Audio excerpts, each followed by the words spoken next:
മോദിക്ക് വേണ്ടി പഠിക്കുകയാണോ V D Satheesan? ഇപ്പോൾ ചില സുഡാപ്പികളാണ് ഇങ്ങനെയുള്ള ചോദ്യം ഉയർത്തുന്നത്. ബഡ്ജറ്റ് പ്രഖ്യാപിച്ചിരിക്കുകയാണ്. ശ്രീനാരായണ ഗുരുവിന് ഡൽഹിയിൽ പ്രതിമയും സാംസ്കാരിക കേന്ദ്രവും. സുഡാപ്പികൾക്ക് ഒട്ടും സഹിക്കാൻ പറ്റാത്ത ഒരു സംഗതിയായിപ്പോയി ഇതെന്നാണ് നിലവിൽ വിലയിരുത്തപ്പെടുന്നുണ്ട്. കുറേയധികം കമൻറ്റുകളൊക്കെയാണ് ഈ വാർത്തയ്ക്ക് താഴെ പലരും കുറിച്ചിരിക്കുന്നത്. മോദി മോഡൽ വികസനമാണോ ഉദ്ദേശം? മുജീബ് ചോദിക്കുന്നു. ഇവൻ മോദിക്ക് പഠിക്കുകയാണ്, മുഖമില്ലാത്ത ഏതോ ഫേക്ക് അക്കൗണ്ടിൽ നിന്ന് ആരോ എഴുതിയിരിക്കുന്നു. ഇങ്ങനെ തുടങ്ങി പലയധികം. അപ്പം എന്തിനാണ് ശ്രീനാരായണ ഗുരുവിന് ഡൽഹിയിൽ ഒരു പ്രതിമയും സാംസ്കാരിക കേന്ദ്രവും? കേരളത്തിലാണല്ലോ അദ്ദേഹത്തിൻ്റെ ഒരു പ്രവർത്തന മേഖല മുഴുവൻ ഉണ്ടായിരുന്നത്. അദ്ദേഹത്തെ രാജ്യമെമ്പാടും എത്തിക്കാനുള്ള ശ്രമം എന്തിനാണ്? ശ്രീനാരായണ ഗുരു ആരെന്ത് പറഞ്ഞാലും കേരളത്തിൽ ജനിച്ചു വളർന്ന അന്നത്തെ അവിടുത്തെ കേരളത്തിൻ്റെ പശ്ചാത്തലം, ജനിച്ചു വളർന്നല്ല കുറ്റം, കേരളത്തിൻ്റെ സാമൂഹിക പശ്ചാത്തലം വെച്ച് നോക്കുമ്പോൾ, അല്ലെങ്കിൽ രാഷ്ട്രീയ പ്രാധാന്യം വെച്ച് നോക്കുമ്പോൾ കാര്യമായി ശ്രീനാരായണ ഗുരുവിന് വളരാൻ പറ്റിയില്ല. മറിച്ച് ശങ്കരാചാര്യർ കേരളത്തിൽ നിന്ന് തന്നെ പോയി ഇന്ത്യയിലെ മുഴുവൻ ഹൈന്ദവരുടെ നേതാവായി. കേരളത്തിൻ്റെ ശങ്കരാചാര്യൻ ആരും പറയുകയില്ല. ശ്രീനാരായണ ഗുരുവിൻ്റെ പ്രവർത്തന മേഖല അത് അദ്ദേഹം തിരഞ്ഞെടുത്തുള്ള സാഹചര്യങ്ങൾ കൊണ്ട് ഗുരുവിനെ തിരഞ്ഞെടുക്കേണ്ട മേഖല ഹിന്ദുമതത്തിലെ പിന്നോക്ക വിഭാഗമായി ഈഴവരുടെ ഉന്നമനത്തിനായിരുന്നു ആദ്യം തുടങ്ങിയത്. അദ്ദേഹത്തിൻ്റെ അനുയായികളും കൂടിയിരുന്ന പ്രചാരകരും എല്ലാം ആരായിരുന്നു? പിന്നോക്ക വിഭാഗത്തിൽ, ഈ ഈഴവ വിഭാഗത്തിൽപ്പെട്ടവരായിരുന്നു.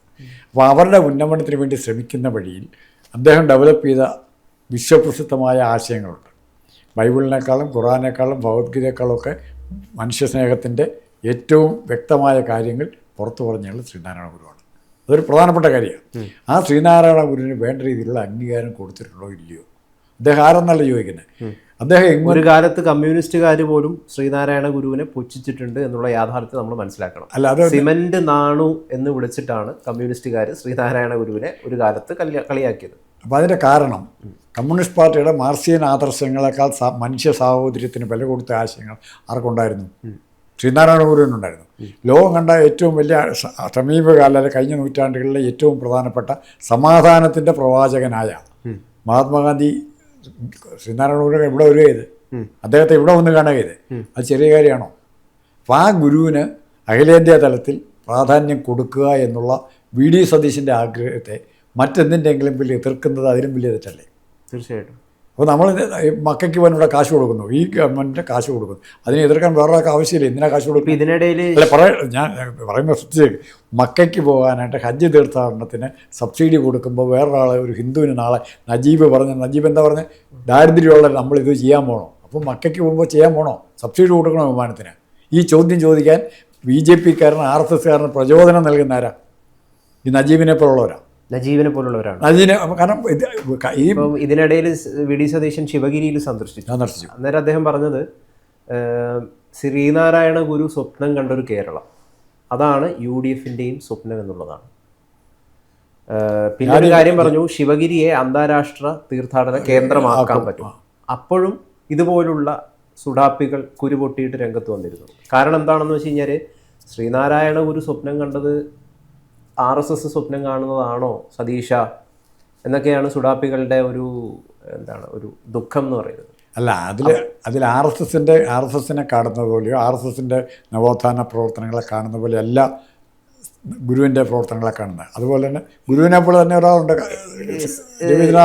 ഈ ശ്രീനാരായണ ഗുരുവിനെ പലരും എടുത്ത് ഉപയോഗിക്കുന്നത് ഈ സവർണനെ അടിക്കുക എന്നുള്ളൊരൊറ്റ ഉദ്ദേശത്തിൽ മാത്രം. കഴിഞ്ഞ ദിവസം ഒരു ചർച്ചയ്ക്ക് ഇപ്പോൾ താങ്കളിത് പറഞ്ഞുകൊണ്ട് പറയേണ്ട ഈ സന്ദർഭത്തിൽ സവർണൻ അവർണൻ എനിക്കും ഇതുവരെ മനസ്സിലാകാത്ത കാര്യമാണ്. സവർണൻ എന്ന് പറഞ്ഞൊരു വിഭാഗം ഉണ്ടായി വരുവാണ്. ഒരു 10 പേര് ഇരിക്കുന്നിടത്ത് ഒരു 5 പേര് മാറിയിരുന്ന് പറയാം, ഞങ്ങൾ സവർണൻ, നിങ്ങളെല്ലാം പിന്നോക്കക്കാർ. അങ്ങനെ ഒരു ഡിവിഷൻ സൊസൈറ്റി നടക്കുകയില്ല. എങ്ങനെ നടക്കുന്നത്? എങ്ങനെയാണ് സവർണനുള്ള ഒരു വർഗ്ഗം എങ്ങനെ ഉണ്ടാകുന്നു? ആദ്യത്തെ സവർണൻ ആരാ? അവൻ തന്നെ ഡിക്ലെയർ ചെയ്യണം, ഞാൻ സവർണനാണ്, നിങ്ങളൊക്കെ പിന്നോക്കക്കാരാണ്. അതിൻ്റെ പശ്ചാത്തലം പറയണം. അത് സമൂഹത്തിൽ ട്രൈബൽ സൊസൈറ്റിയിലെ ഉരുത്തിരിഞ്ഞ് വരുന്ന ജീവിതക്രമങ്ങളുണ്ട്. അവിടെ ചിലർക്ക് സ്വത്ത് കൊണ്ടോ കൈകൊണ്ടോ അപ്പർ ഹാൻഡ് കിട്ടും, അവരാ ബലം അവർ നിലനിർത്തും. അങ്ങനെ വന്നതാണിത്. അല്ലാണ്ട് സവർണൻ എന്ന് പറഞ്ഞ വർഗ്ഗം ഉണ്ടായിട്ടുണ്ടോ? എനിക്കറിയത്തില്ല. ഏതെങ്കിലും പണ്ഡിതന്മാരുണ്ടെന്ന് പറഞ്ഞു തരണം സവർണൻ എന്നാണ് ഉണ്ടായത്. ആരാണ് ആദ്യത്തെ സവർണർ, ഇത്രയും കാര്യം പറഞ്ഞു കിട്ടിയാൽ മതി. ആദ്യത്തെ സവർണരാണ്, ഇവരെ പിന്നോക്കമായിട്ട് ഡിക്ലെയർ ചെയ്ത ആരാണ്, മറ്റുള്ളവരെ, ഇതൊന്നും പറഞ്ഞു കിട്ടിയാൽ മതി. അത് മറിച്ച് ഓരോ സമൂഹവും സ്വീകരിച്ച ജീവിത രീതി കൊണ്ട് ഉരുത്തിരിഞ്ഞു വന്നത്. അപ്പോൾ ഇവർ രണ്ടുപേരും ശങ്കരാചാര്യനും ശ്രീനാരായണ ഗുരുവിനും കൂടെ താരതമ്യപ്പെടെ ഒത്തിരി സ്ഥലത്തുണ്ട്. പക്ഷേ ഗുരുവിൻ്റെ മാനുഷികമായ ഭാവങ്ങൾക്ക് മുൻഗണന നൽകിയ ഗുരുവാണ്. ശങ്കരാചാര്യർ മുൻഗണന നൽകിയ ആത്മീയ കാര്യങ്ങൾക്ക്. രണ്ടുപേരും തമ്മിലുള്ള വ്യത്യാസമുണ്ട്. അതുകൊണ്ടാണ് ശങ്കരാചാര്യർക്ക് ഉത്തരേന്ത്യയിൽ സ്വാധീനം ചെലുത്താൻ പറ്റിയ സംസ്കൃതത്തിലുള്ള അദ്ദേഹത്തിൻ്റെ പാണ്ഡിത്യം. മറ്റ് ഗ്രന്ഥങ്ങളിലുള്ള ഗുരുവിനും ആ പാണ്ഡിത്യമുണ്ട്. പക്ഷേ ഗുരുവിൻ്റെ ക്യാൻവാസ്, പടം വരയ്ക്കാൻ സെലക്ട് ചെയ്ത ക്യാൻവാസ് മലയാളമായി പോയി, കേരളമായി പോയി. ശിവഗിരി മഠം അവരുടെ വെബ്സൈറ്റിൽ ശ്രീനാരായണ ഗുരുവിൻ്റെ കൃതികളെക്കുറിച്ച് കൃത്യമായിട്ട് പറയുന്നുണ്ട്. വിനായകാഷ്ടം ഗണപതിക്ക്, ദേവീ കൃതികൾ, ദേവീ സ്തവം, മണ്ണന്തല ദേവീ സ്തവം, കാളി നാടകം, ജനനി നവരത്ന മഞ്ജരി, ഭദ്രകാളി അഷ്ടകം, ദേവി പ്രണാമ ദേവി അഷ്ടകം, സുബ്രഹ്മണ്യ കൃതികൾ, ഗുഹാഷ്ടകം, ബാഹുലേയാഷ്ടകം, ഷൺമുഖ സ്തോത്രം, പിന്നെ അങ്ങനെ ശിവകൃതികൾ, ശിവപ്രസാദ പഞ്ചകം, സദാശിവ ദർശകം, ശിവശതകം, അർദ്ധനാരീസ്തവം, മനാനീതം, ചിഞ്ചട ചിന്തനം, അതേപോലെ വിഷ്ണു കൃതികൾ, പ്രബോധന കൃതികളായിട്ട് ജാതി നിർണയം, ജാതി ലക്ഷണം, സദാചാരം, ജീവകാരുണ്യ പഞ്ചകം, അതേപോലെ ദർശന കൃതികളിൽ ആത്മോപദേശ ശതകം വരുന്നു, അദ്വൈത ദീപിക വരുന്നു, അറിവ്, ദൈവദശകം വരുന്നു, ദർശനമാല വരുന്നു, ബ്രഹ്മവിദ്യ പഞ്ചകം വരുന്നു, തുടങ്ങിയ കുറേയധികം കാര്യങ്ങൾ. പിന്നെ ഗദ്യകൃതികളുണ്ട്. അപ്പം ആരാണ് യഥാർത്ഥത്തിൽ ശ്രീനാരായണ ഗുരു എന്നുള്ളതൊരു പ്രധാനപ്പെട്ട ഒരു ചോദ്യമാണ്. ഇതിനിടയിൽ ശശി തരൂർ ഒരു പുസ്തകം എഴുതി ശ്രീനാരായണ ഗുരുവിനെ പറ്റിയിട്ട് ഇംഗ്ലീഷിൽ. എ സേജ് ഹു റീഇമാജിൻഡ് ഹിന്ദുയിസം എന്നാണ് അതിൻ്റെ തലക്കെട്ട്. അപ്പോൾ അതിന് കുറേയധികം വിമർശനങ്ങൾ കുറേ ഇടത് ചേരിയിൽ നിൽക്കുന്ന കുറേ പേര് ഉന്നയിച്ചിട്ടുണ്ടായി. അത് അദ്ദേഹത്തെ ഒരു ഹിന്ദു ആക്കാൻ ശ്രമിക്കുന്നു എന്നുള്ളതായിരുന്നു. അപ്പം ഞാനിപ്പോൾ ഈ കൃതികളൊക്കെ ഞാൻ വായിച്ചല്ലോ. അപ്പോൾ ആരാണ് ശ്രീനാരായണ ഗുരു? ശ്രീനാരായണ ഗുരു ഹിന്ദു അല്ലെന്ന് പറഞ്ഞിട്ടുണ്ടോ? എവിടെയെങ്കിലും ശ്രീനാരായണ ഗുരു ഹിന്ദു മതത്തെ തള്ളി പറഞ്ഞിട്ടുണ്ടോ? പറഞ്ഞിട്ടുണ്ട്. ഹിന്ദു മതത്തിലെ അനാചാരങ്ങളെ പറ്റി പറഞ്ഞിട്ടുണ്ട്. കൃത്യമായിട്ട് ഈ എന്താണ് സവർണ വ്യവസ്ഥയെ, അന്ന് നല്ല ആ വ്യവസ്ഥയൊക്കെ, അതേപോലെ സനാതന ധർമ്മത്തിൻ്റെ ചില മൂല്യങ്ങളെ കുറിച്ചൊക്കെ അദ്ദേഹം കൃത്യമായിട്ട് ക്രിട്ടിക്കലായിരുന്നു. പക്ഷെ അതിൻ്റെ അർത്ഥം ഹിന്ദുമതം ഇപ്പം ചാർവാകനാരോ ഹിന്ദുവാണോ മറ്റേതെങ്കിലും മതത്തിൽപ്പെട്ടയാണോ? ദൈവനിഷേധിയായിരുന്നു ചാർവാകൻ. ദൈവത്തെ നിഷേധിച്ച കണാദൻ ഇവരക്കാരായിരുന്നു. അവരൊക്കെ ദൈവത്തെ നിഷേധിച്ചവരാണ്. അവരെ ഹിന്ദു അല്ലെന്ന് ആരെങ്കിലും പറയൂ? അത് ഹിന്ദുമതത്തെക്കുറിച്ച് അറിയത്തില്ലാത്തവനെ പറയുള്ളൂ. ഹിന്ദുമതത്തെക്കുറിച്ച് അറിയത്തില്ലാത്തവന് പറയാം. ഹിന്ദുമതം ഇതെല്ലാം ഉണ്ടെന്നേ. നാളെ മാർപ്പാപ്പ ഹിന്ദു അല്ലെന്ന് പറയാൻ പറ്റുമോ? ഞാൻ ചോദിക്കുന്നത്, ഇത് ഈ ദേവീ കൃതികളും സുബ്രഹ്മണ്യ കൃതികളൊക്കെ, ശിവകൃതികളൊക്കെ ശ്രീനാരായണ ഗുരു എന്തിനെഴുതുന്നു? അതിൽ നിന്നും അദ്ദേഹത്തിനൊരു പദ്യത്തിൽ ബ്രഹ്മവിദ്യ പഞ്ചകം ശ്രീനാരായണ ഗുരു എന്തിനെഴുതുന്നു? ശ്രീനാരായണ ഗുരു എഴുതുന്നതിൻ്റെ കാര്യം അദ്ദേഹം ആ പുസ്തകം വായിച്ചു കഴിഞ്ഞപ്പം, അല്ലെ അതിനെക്കുറിച്ച് പഠിച്ചു കഴിഞ്ഞപ്പോൾ പുതിയൊരു ചിന്ത അദ്ദേഹത്തിനുണ്ടായി കാണും. അതുകൊണ്ട് നമ്മൾ സ്വാതന്ത്ര്യ സമരത്തെക്കുറിച്ച് ഇതിനാണ് വീണ്ടും എഴുതുന്നത്. ഇദ്ദേഹത്തിൻ്റെ കുട്ടിക്കാലത്ത് വേദങ്ങളും അതോടൊപ്പം തന്നെ എന്താണ് ഭഗവത്ഗീതയൊക്കെ കൃത്യമായിട്ട് പാരായണം ചെയ്ത് പഠിച്ച ഒരാളാണ് ശ്രീനാരായണ ഗുരു. ശരിക്കും ഒരു വൈരാഗ്യ സന്യാസിയായിട്ട് അതിൻ്റെയൊക്കെ ഒരു എന്താണ് ഇൻഫ്ലുവൻസ് അദ്ദേഹത്തിൻ്റെ ചിന്തകളിൽ തീർച്ചയായിട്ടും ഉണ്ട് എന്നുള്ളതൊരു വസ്തുതയാണ്. ഒന്ന്, അദ്ദേഹം ഒരു ബ്രഹ്മചാരിയായിരുന്നു, അബ്സല്യൂട്ട് ബ്രഹ്മചാരിയായിരുന്നു. മതപരമായ അനുഷ്ഠാനങ്ങൾ പ്രകാരം തന്നെ ബ്രഹ്മചാരിയായിരുന്നു. അപ്പോൾ ഈ ബ്രഹ്മചര്യം അദ്ദേഹം അനുഷ്ഠിക്കുമ്പോൾ അദ്ദേഹത്തിനുണ്ടായിരിക്കുന്ന മാനസികമായ ഒരു ദൃഢതയുണ്ട്. ആ ദൃഢതയാണ് ശ്രീനാരായണ ഗുരുവിനെ ഗുരുവാക്കിയത്. ഇങ്ങനെ 30 വയസ്സ് മറ്റേ ജീവിച്ചുള്ളൂ. 32 വയസ്സ് വരെ ശങ്കരാചാര്യരുടെ കോൺട്രിബ്യൂഷൻ മുഴുവൻ പുറത്തു വന്നില്ല. ശങ്കരാചാര്യർക്ക് അന്ന് പക്ഷേ ഹിന്ദുമതത്തിൻ്റെ ഏറ്റവും വലിയ വിപത്തായി ബുദ്ധമതത്തെ തർക്കത്തിൽ കൂടെ തോൽപ്പിക്കണമായിരുന്നു. അതിപ്പോൾ വേണം പറയാം, യുദ്ധത്തിലും കൂടെയാണ്. അങ്ങനെ ഒരു കാലഘട്ടം ശ്രീനാരായണ ഗുരു അങ്ങനെ യുദ്ധത്തിന് ശാരീരികമായൊരു ഏറ്റുമുട്ടലിന് ആർക്ക് പോകേണ്ടി വന്നില്ല, തർക്കത്തിൻ്റെ ഏറ്റുമുട്ടലിനും പോകേണ്ടി വന്നില്ല. ഗുരു എല്ലാവരെയും കീഴ്പ്പെടുത്തുമായിരുന്നു. തർക്കത്തിൽ, ബുദ്ധിയിൽ കൂടെ, സംസാരത്തിൽ കൂടെ, പെരുമാറ്റത്തിൽ കൂടെ കീഴ്പ്പെടുത്തുമായിരുന്നു. പോരാടാനല്ല പോയത്. ശങ്കരാചാര്യർക്ക് പലപ്പോഴും ബുദ്ധസന്യാസിമാരായിട്ട് പോരാടേണ്ടി വന്നു. കാരണം ബുദ്ധസന്യാസിമാർ പൊതുവെ മിലിറ്റൻ്റാണ് അവരുടെ കാര്യങ്ങൾ. അപ്പോൾ ആ തർക്കം അവിടെ ഭയങ്കരമായി വന്നു. എന്നാലും ആത്യന്തിക വിജയം ശങ്കരാചാര്യർക്ക് തന്നെ ഉണ്ടായി. അതിന് ഒത്തിരി അതുമായിട്ട് ബന്ധപ്പെട്ട ഒത്തിരി കഥകൾ പറയുന്നുണ്ട്. നല്ല കഥയുണ്ട്, ചീത്ത കഥയുണ്ട്. ഇവിടെ ശ്രീനാരായണ ഗുരുവിൻ്റെ കോൺട്രിബ്യൂഷൻ എന്ന് പറഞ്ഞ് ഇന്ന് വരെ തങ്ങൾ മോശമായിരുന്നു എന്ന് സ്വയം വിശ്വസിച്ചിരുന്ന ഒരു ജനത, അല്ല അപകർഷതാബോധമുള്ള ജന ഞാൻ എന്നെ കൊണ്ടെന്ത് കാര്യം, ഞാൻ ഈ ലോകത്തിന് ഭാരമാണെന്ന് വിശ്വസിച്ചിരുന്ന ഒരു ജനതയ്ക്ക് ശക്തി കൊടുക്കാൻ. അതുകൊണ്ടാണ് ഇവിടെ ഗുരുവിൻ്റെ പ്രവർത്തനങ്ങൾ ലിമിറ്റഡ് ആയത്. അത് കേരളത്തിൽ മാത്രമാണ് ആദ്യകാലത്ത് ഒതുങ്ങുന്നത്, പിന്നെയാണ് പുറത്തേക്ക് വരുന്നത്. അപ്പോൾ ആ ശക്തി കൊടുക്കാൻ പറ്റിയത് ഗുരുവിന് സാധിച്ചു. ഒരാർക്കും പറ്റിയിട്ടില്ല. ഒരു സമൂഹത്തെ ഉണർത്തിക്കൊണ്ടുവന്ന് ഈ ലെവലിൽ എത്തിക്കാൻ ആർക്ക് പറ്റി? ഗുരുവിന് പറ്റി. അല്ല, ശ്രീനാരായണ ഗുരുവിന് സംഭവിച്ച ഏറ്റവും വലിയ അപകടങ്ങളിൽ ഒരു അപകടം എന്ന് പറയുന്നത് അദ്ദേഹം ഈഴവനാക്കി. അദ്ദേഹം തന്നെ ഞാൻ ഈഴവനല്ല എന്ന് പറഞ്ഞിട്ടുണ്ട്. അതെന്താണെന്ന് വെച്ചാൽ ഈഴവ ദൈവം എന്ന് പറഞ്ഞു. ഞാൻ പ്രതിഷ്ഠിച്ച ദൈവം ആരാണ്? ഇപ്പൊ എന്താണ്, ഞങ്ങളുടെ ശിവനെയാണ് പ്രതിഷ്ഠിക്കുന്നത്. ഈഴവ ശിവൻ എന്ന് പറഞ്ഞിട്ടില്ല, ഞങ്ങളുടെ ശിവൻ എന്നാണ് അദ്ദേഹം കൃത്യമായിട്ട് പറഞ്ഞിരിക്കുന്നത്.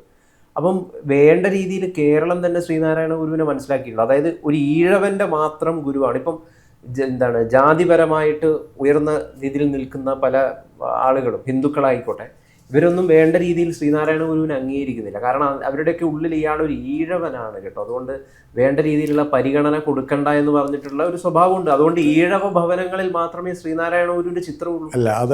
അത് വളരെ എന്താ സാറിപ്പോൾ പറഞ്ഞ പോലെ തന്നെ ഇപ്പൊ ശങ്കരൻ പറഞ്ഞ കാര്യമുണ്ടല്ലോ, അതും ശ്രീനാരായണ ഗുരു പറഞ്ഞ കാര്യം അവരുടെ പ്രവർത്തന മേഖലയിൽ വ്യത്യാസം ഉണ്ടാവും, പക്ഷെ പറഞ്ഞ കാര്യങ്ങളൊന്നാ ക്രക്സ് ഒന്ന് തന്നെയാണ് രണ്ടുപേരും പറഞ്ഞിരിക്കുന്നത്. ഞാൻ എൻ്റെ പ്രായോഗിക ഉദാഹരണം കൂടെ പറയാം. കഴിഞ്ഞ പാർലമെൻറ്റ് തിരഞ്ഞെടുപ്പിന് മുമ്പ് 2 സജീവ വിശ്വഹിന്ദു പരിഷത്തുമായിട്ട് ബന്ധമുള്ള ഒരാളും BJP ആയിട്ടും ബന്ധമുള്ള 2-3 പേരുണ്ട്. 2 പേരും അങ്ങോട്ട് കയറി വന്നത് എൻ്റെ വീട്ടിൽ വന്നിട്ട് രാഷ്ട്രീയമൊക്കെ പറഞ്ഞ് നായരാണെന്ന് വിചാരിച്ചാണ് സംസാരിക്കുന്നത്. അപ്പോൾ ഞാനതുകൊണ്ട് BJP-ക്കാരനായിരിക്കുമെന്ന് അവരങ്ങ് അസ്യൂം ചെയ്യുക ചെയ്യുന്നത്. അപ്പോൾ എങ്ങനെ ഇലക്ഷനെ സഹായിക്കൽ? അപ്പോൾ ഞാൻ ആദ്യം വോട്ട് ചെയ്യാനായിരുന്നു. ഞാൻ BJP-ക്ക് ഒരിക്കലും വോട്ട് ചെയ്യണമെന്ന് പറഞ്ഞു. വോട്ട് ചെയ്യണമെന്ന് പറഞ്ഞാൽ എന്തുകൊണ്ടാണെന്ന് ഇങ്ങനെ അറിയാൻ വേണ്ടി ചോദിക്കും. ഞാൻ പറഞ്ഞു BJP ഹിന്ദു പാർട്ടിയല്ല, BJP ഒരു ഹിന്ദു പാർട്ടിയാണെന്ന് പറയാൻ പറ്റിയല്ല. കാരണം താങ്കൾ ഇപ്പം ഞാൻ ഇവരോട് ചോദിച്ചൊറ്റ ചോദ്യമുണ്ട്. സാധാരണ ഹിന്ദുക്കൾ പലരും വൈകുന്നേരം ദീപാരാധനയുള്ള അടുത്തുള്ള അമ്പലങ്ങളിലുണ്ട്, അവിടെ പോയി തൊഴാൻ പോകും, അല്ലെങ്കിൽ ബസ്സൊക്കെ വരെ പോകുന്നവരുണ്ട്. നിങ്ങൾ നടന്നു വരുമ്പോഴോ ബസ്സിന് വരുമ്പോഴോ കാറിന് വരുമ്പോഴോ 7 മണി ദീപാരാധനയുടെ സമയത്ത് തൊട്ട് മുമ്പിലൊരു ഗുരുമന്ദിരമുണ്ട്, ശ്രീനാരായണ ഗുരുവിൻ്റെ ക്ഷേത്രമുണ്ട്, നിങ്ങൾ അവിടെ ഇറങ്ങി തൊഴുവെന്ന് ചോദിച്ചു. ഈ വന്നവർ നായന്മാരാണ്. അപ്പോൾ നിങ്ങൾ മൊത്തം എല്ലാ ഹിന്ദുക്കളും ഒന്നാണെന്ന് പറഞ്ഞ് നടക്കാൻ, അവരെ സംഘടിപ്പിക്കാൻ നടക്കുന്ന നിങ്ങൾ ശ്രീനാരായണ ഗുരുവിൻ്റെ അമ്പലത്തിൽ ആ സമയത്ത് തൊഴണമല്ലോ, നിങ്ങൾ അവിടെ കയറി തൊഴുവെന്ന് ചോദിച്ചു. ഇല്ല, ബുദ്ധിമുട്ടായിരിക്കും. ബുദ്ധിമുട്ട് എന്താണെന്ന് വെച്ച് കഴിഞ്ഞാൽ ഉള്ളിൽ ഈ ചിന്തയുണ്ടല്ലോ, നായരാണെങ്കിലും ഉള്ളിൽ ചിന്തയുണ്ട്. ഏത് ഈഴവനാട്ടോ, പറഞ്ഞതൊക്കെ എല്ലാം ഒന്ന് തന്നെ, പക്ഷെ ഉള്ളിലൊരു ചിന്തയുണ്ട്, മറ്റേത് ഈഴവനാട്ടോ, ഞാൻ നായരാണ്. ആ ഒരു കാഴ്ചപ്പാട് ഹൈന്ദവ സമൂഹത്തിനുണ്ടാകാതെ ഈ ഹൈന്ദവ ഏകീകരണം എന്ന് പറയുന്നൊരു വലിയ മിഥ്യയാണ്. പക്ഷേ ഹൈന്ദവ ഏകീകരണത്തിന് ഏറ്റവും നല്ല ആയുധമാകേണ്ടിയിരുന്ന ആൾ ആരാ? ശ്രീനാരായണ ഗുരുവാണ്. അതിൻ്റെ ആത്മീയ തലങ്ങളിലുള്ള കൂടുതൽ കാര്യങ്ങൾ ശങ്കരൻ ആചാര്യർ പറഞ്ഞു, അല്ലെങ്കിൽ അതിൻ്റെ അദ്വൈതവും അങ്ങനെയുള്ള കാര്യങ്ങൾ പറഞ്ഞ് വേദങ്ങളെക്കുറിച്ചുള്ള തർക്കത്തിൽ ശങ്കരാചാര്യർ വിജയിച്ചു. അത് ഉത്തരേന്ത്യയിൽ ആവശ്യമായിരുന്നു, ഇവിടെ ആവശ്യമില്ല.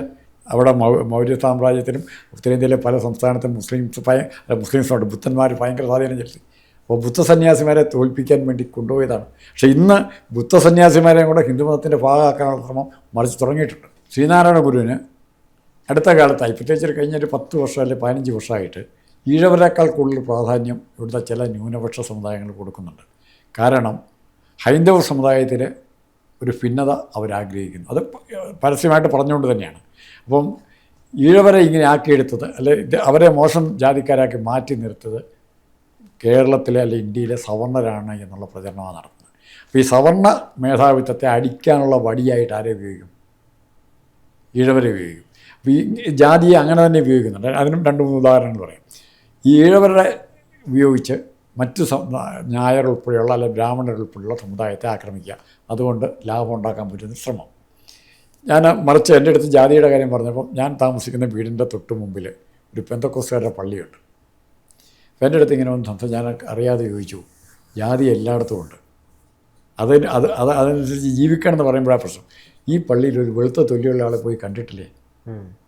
വെളുത്ത തൊലിയുള്ള ആൾ ഈ പെന്തക്കോസ്ത് പള്ളിയിൽ പോകുന്നില്ലെന്നേ, എന്തേ പോകാത്തെ? അത്തരം അനാചാരങ്ങളെ, ഈഴവ സമുദായത്തിൻ്റെ അത്തരം അപകർഷതാബോധങ്ങളെ മാറ്റാനാണ് ആര് ശ്രമിച്ചത്? ശ്രീനാരായണ ഗുരു ശ്രമിച്ചത്. ഹിന്ദുമതത്തിൽ അങ്ങനെ ഒരു ഇതുണ്ടായിട്ടില്ല. മന്നം കുറച്ച് ശ്രമിച്ചിട്ടുണ്ട്, പേരും ജാതിയുടെ പേരും ഒക്കെ കളഞ്ഞ ആളാണ് മന്നം. മന്നത്ത് പത്മനാഭ പിള്ള എന്നുള്ള പിള്ളയേക്കാളുടെ ദൂരെ കളഞ്ഞ. പക്ഷേ ആ മന്നത്തെപ്പോലും വേറെ തരത്തിലാണ് പിന്നെ ഉപയോഗിക്കുന്നത്. നായരുടെ മാത്രം നേതാവായിട്ട് അയാളെ കൊണ്ടുവരാൻ നോക്കുക. അത് പിന്നീട് വരുന്ന സമൂഹം താല്പര്യങ്ങൾക്ക് ഉപയോഗിക്കുകയാണ്. ശ്രീനാരായണ ഗുരു ഇപ്പോൾ ആരുടെ കയ്യില്ല? വെള്ളാപ്പള്ളിയുടെ കയ്യില്ല. ശിവഗിരി മഠം വരെ ഇപ്പോൾ വെള്ളാപ്പള്ളിയുടെ കയ്യിലെത്തുന്ന ശ്രീനാരായണ ഗുരു കച്ചവടച്ചരക്കായിരിക്കും. മന്നത്ത് വിൽപ്പനാവിനും അങ്ങനെ തന്നെ.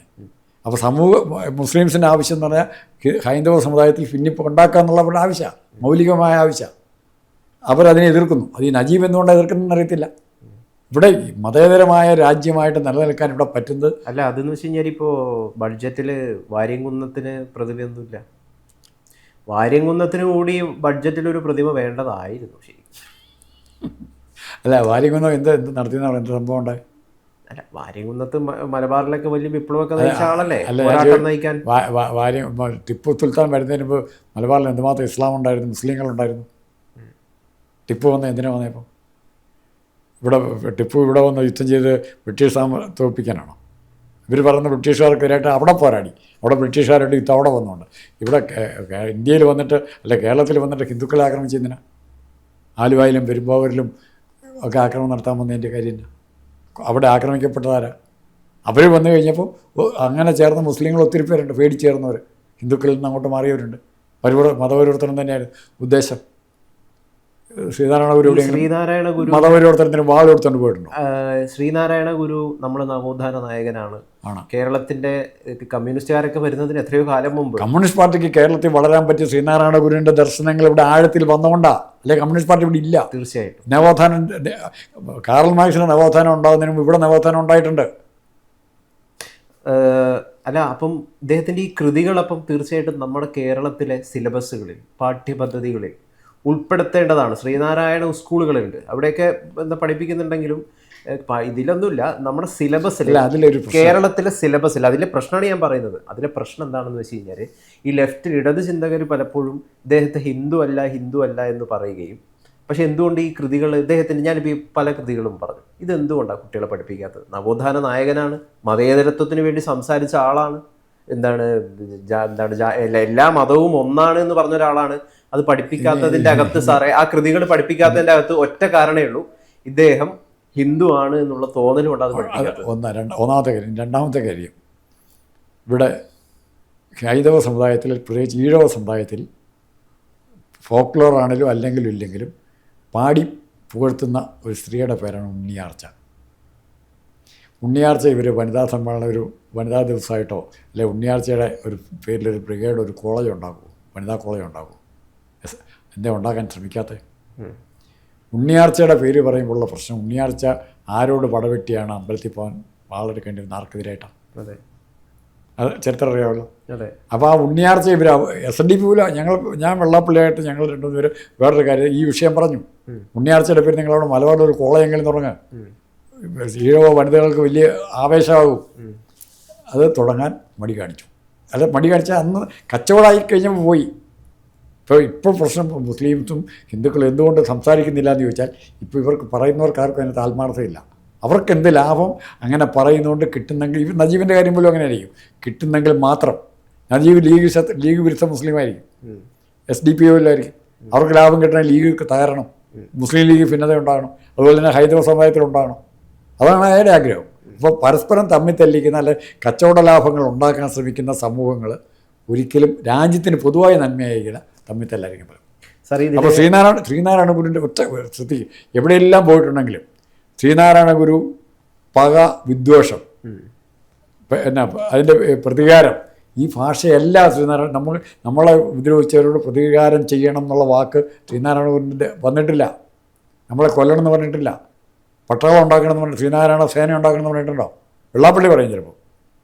ഞാൻ ഇപ്പോഴും ആദ്യം ചോദിച്ച ആ ചോദ്യത്തിലേക്ക് താങ്കൾ എത്തിയില്ല. ശ്രീനാരായണ ഗുരുവിന് കേരളത്തിൽ വലിയൊരു പ്രതിമ സ്ഥാപിക്കുക, കേരളത്തിലൊരു വലിയ സാംസ്കാരിക കേന്ദ്രം തുടങ്ങുക എന്നതിനൊക്കെ പകരം ഡൽഹിയിൽ കൊണ്ടുപോയിട്ട് ചെയ്യുന്നത് എന്തിനാണ്? അത് ഡൽഹിയിൽ ഈ പ്രൊപ്പോസൽ നേരത്തെ വന്ന് അതിൻ്റെ പ്രാരംഭ പ്രവർത്തനങ്ങളായതാണ് ഇടതുപക്ഷ ഗവൺമെൻറ് ഇരിക്കുമ്പോൾ. പിന്നെ എന്തുകൊണ്ടോ അവരത് ഉപേക്ഷിച്ചു. അതാണ് ഏറ്റവും വലിയ പ്രധാനപ്പെട്ട പ്രശ്നം. പിന്നെ ഡൽഹിയിൽ BJP ഉണ്ടല്ലോ, ആ BJPക്കാർക്ക് ഇഷ്ടമായിരിക്കില്ല ശ്രീനാരായണ ഗുരുവിൻ്റെ പ്രതിമ. അവർ പട്ടേലിൻ്റെ പ്രതിമ, സവർക്കറുടെ പ്രതിമ സ്ഥാപിക്കും. ശ്രീനാരായണ ഗുരു അവരുടെ അജണ്ടയിൽ ഇവിടെ കേരളത്തിൽ മാത്രമേ ഉള്ളൂ, പുറത്തേക്ക് പറയുകയില്ല. അവിടെ പുറത്തൂടെ ഇതുപോലൊരു നവോത്ഥാന നേകം ചെല്ലുക എന്നുള്ളത് ഈ മണ്ടം പറഞ്ഞ പോലെയല്ല, RSSൻ്റെ കൺസോളിഡേഷന് എതിരുള്ളൊരു സംഭവമാണ്. പട്ടേലിൻ്റെ പ്രതിമ സ്ഥാപിക്കാം. അല്ല RSS ഒക്കെ ശ്രീനാരായണ ഗുരുവിനെ ഏറ്റെടുത്തിട്ടുണ്ട് കേട്ടോ. അതല്ല, ഇത് കേരളത്തിൽ മാത്രം, കേരളത്തിന് പുറത്തില്ലെന്നേ. ശ്രീനാരായണ ഗുരുവിൻ്റെ ആശയങ്ങൾ കേരളത്തിന് പുറത്ത് പറയുകയല്ലോ അവർ. ഒരു ജാതി ഒരു മതം ഒരു ദൈവം മനുഷ്യനെന്ന് പറയുമോ? പറയുകയില്ല. മായാവതിക്ക് പ്രതിമ ഉണ്ടായിരുന്നു, അത് മുഴുവൻ പോയില്ല. ഇപ്പോൾ ഉത്തർപ്രദേശ് മായാവതി ഏറ്റവും വലിയ പിന്നോക്ക സ്ത്രീയുടെ മുഖ്യമന്ത്രി വരെ ആയ മായാവതിയുടെ പ്രതിമയൊക്കെ അവിടെ പോയി. അപ്പോൾ ഇവിടെ ഇത് പർപ്പസ്ഫുള്ളാണ്. കേരളത്തിനുണ്ടായ വിശ്വപൗരന്മാരിൽ ശങ്കരാചാര്യരോ അല്ല അതിനേക്കാൾ കൂടുതൽ പ്രാധാന്യമുള്ള ആൾ ശ്രീനാരായണ ഗുരുവിനാണ്. ഉറപ്പായിട്ടും ശ്രീനാരായണ ഗുരുവിൻ്റെ പ്രതിമ സ്ഥാപിക്കും. ഒരു കുഴപ്പമില്ലേ? അത് അത്യാവശ്യം. പ്രതിമ ഒരു കൺസോളിഡേറ്റിംഗ് ഫോഴ്സാണ് എല്ലായിടത്തും. അമ്പലങ്ങളിൽ വിഗ്രഹങ്ങൾ, പള്ളി കുരിശുണ്ട് ഇല്ലേ? എന്തിനാ കുരിശുണ്ട്? ഇത് വെറും മരക്കഷ്ണമാണോ? ഒരു സിമ്പിളാണ്. ചന്ദ്രക്കല എന്തിനാ? ചന്ദ്രക്കലയ്ക്ക് എന്നാ പ്രാധാന്യം? മുസ്ലിംസിൻ്റെ പള്ളികളിലെല്ലാം കാണില്ലേ? പക്ഷേ ഏകദൈവത്തിലില്ല. ഈ ചന്ദ്രക്കല എന്ന് പറഞ്ഞാൽ എന്നാന്ന് പറഞ്ഞാൽ മതി. ആരാ എന്താ അത്? ചന്ദ്രനെ കാണുമ്പോഴാണ് ഇവർക്ക് ഇവിടെ ആഘോഷം തുടങ്ങേണ്ടതെങ്കിൽ അതിൻ്റെ അർത്ഥം എന്താ? ചന്ദ്രനാരാ? താലിബാൻ അഫ്ഗാനിസ്ഥാനിലേക്ക് അധികാരത്തിലെത്തപ്പോൾ പല ബുദ്ധ പ്രതിമകളും പല ചിത്രങ്ങളും, ലോകത്തിലെ ഏറ്റവും വലിയ ബുദ്ധപ്രതിമ, ഇതൊക്കെ അടിച്ചു പൊളിച്ചിട്ടാണ് കയറിയത്. കംബോഡിയയിലൊക്കെ തകർത്തു. പ്രതിമകളോട് സ്വാഭാവികമായിട്ടും വെറുപ്പുണ്ടാകും. അല്ല, അതതിനല്ല. ഇപ്പോൾ റഷ്യയിൽ കമ്മ്യൂണിസ്റ്റുകാർക്കെതിരായിട്ടുള്ള വിപ്ലവം നടത്തി, ജനാധിപത്യ വിപ്ലവം നടന്നപ്പോൾ സ്റ്റാലിൻ്റെയും ലെനിൻ്റെയും ഒക്കെ പ്രതിമ അടിച്ച് ദൂരെ കളഞ്ഞു റഷ്യൻ ജനത, കമ്മ്യൂണിസ്റ്റ് പാർട്ടിക്കെതിരായുള്ള വിരോധം കൊണ്ട്. കാരണം അപ്പോൾ പകയോടെയും വിദ്വേഷത്തോടെയും കീഴടക്കുകയും സ്ഥാപിക്കപ്പെട്ട പ്രതിമകൾ തകർക്കും. അത് സത്യം. അത് ഇവിടെ കംബോഡിയയിൽ ബുദ്ധമതം ചെന്ന് ഒന്നും ചെയ്യുന്നല്ല. പക്ഷെ അവിടെ ഉണ്ടായിരുന്ന പള്ളി, അവിടെ എന്താ സംഭവിച്ച് മതം മാറ്റം അതുമായിട്ട് ബന്ധപ്പെട്ട് സംഘടനകളുണ്ടാകുന്ന ചരിത്രമൊന്നും നമുക്കറിയത്തില്ല. പക്ഷേ ഹിന്ദുമതത്തിൽ എൻ്റെ അറിവ് എനിക്ക് ഇത്രയേ ഉള്ളൂ, പരിമിതമായ അറിവുള്ളൂ. എങ്ങും സംഘടനത്തിന് പോയിട്ടില്ല. ശ്രീനാരായണ ഗുരുവിൻ്റെ കാര്യം മാത്രം എടുത്താൽ മതി. ഗുരു ഏറ്റവും പ്രതികൂലമായ സാഹചര്യത്തിലാണ് ചെയ്തത്. ആ സമയത്ത് സംഘടനത്തിൻ്റെ ഭാഷ പറഞ്ഞില്ല, എന്നാൽ സവർണരെല്ലാം അടിക്കണം എന്ന് പറഞ്ഞു. ശരി, ഓക്കെ, അത് മാത്രം ഓർത്താൽ മതി.